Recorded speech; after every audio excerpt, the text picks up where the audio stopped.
contacts in today because, damn, I forgot to put my contacts in before I went to the mountain yesterday. And on the first run, I actually got to ride in the cab of a heated snowcat. So, you know, the cold wind of riding into those Rangers didn't super chill my glasses. And it was daylight, and it wasn't all that cold, you know, until the sun went down. So for the first run, I was thinking, oh, this is no problem. The second two runs, it was a problem. I either had to keep my mouth and my nose completely clear of any sort of obstruction that would protect my face from the very cold wind, or, you know, anything that caused my breath to linger would also fog up the glasses. And then riding in the Ranger, God, that was freaking misery. Eventually I just took them off. I realized I wasn't driving. I don't actually need to see where we're going. But today, mercifully, I was scheduled for a 12, and less than an hour before we would have to leave to go to the mountain, we got a text message saying that, no, we're going to do an 8 today. Show up at 4. So I get to do some laundry. I get to do a little bit of grocery shopping because I'm out of everything. Now, fortunately, at work, I mean, facilities for the snowmakers are basic. Just say that. But there is a fridge in the trailer, which is our locker room, and there is always some kind of food in there that, you know, if you're desperate, if you couldn't shop, or you're broke, or whatever, you just don't have anything to eat, there's something there that you can scavenge.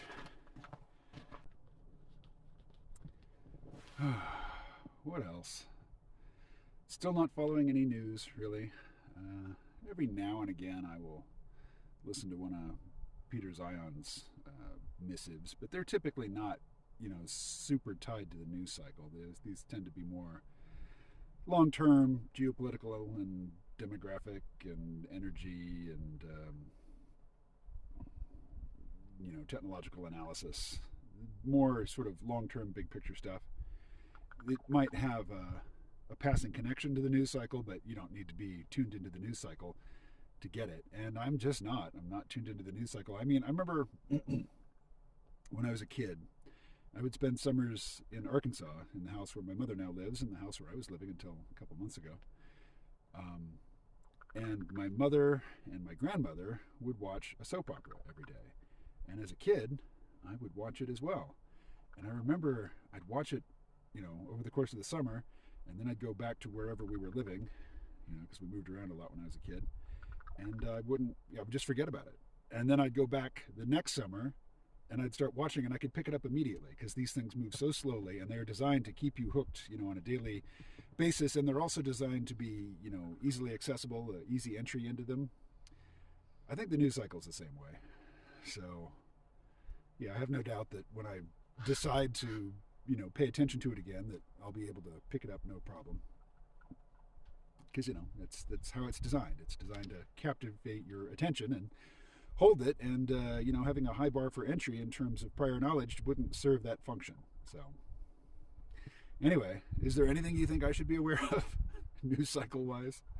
Because as far as I can tell, the world just keeps on keeping on in its beautiful, dysfunctional fashion. And it is beautiful here, I have to admit. And in fact, I was appreciating the beauty for the first few weeks that I was here.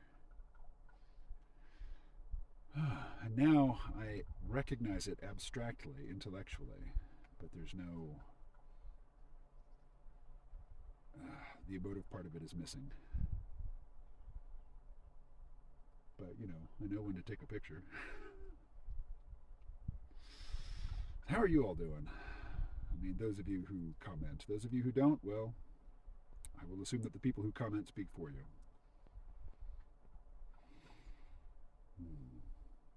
I posted this video yesterday. Here, it's super short.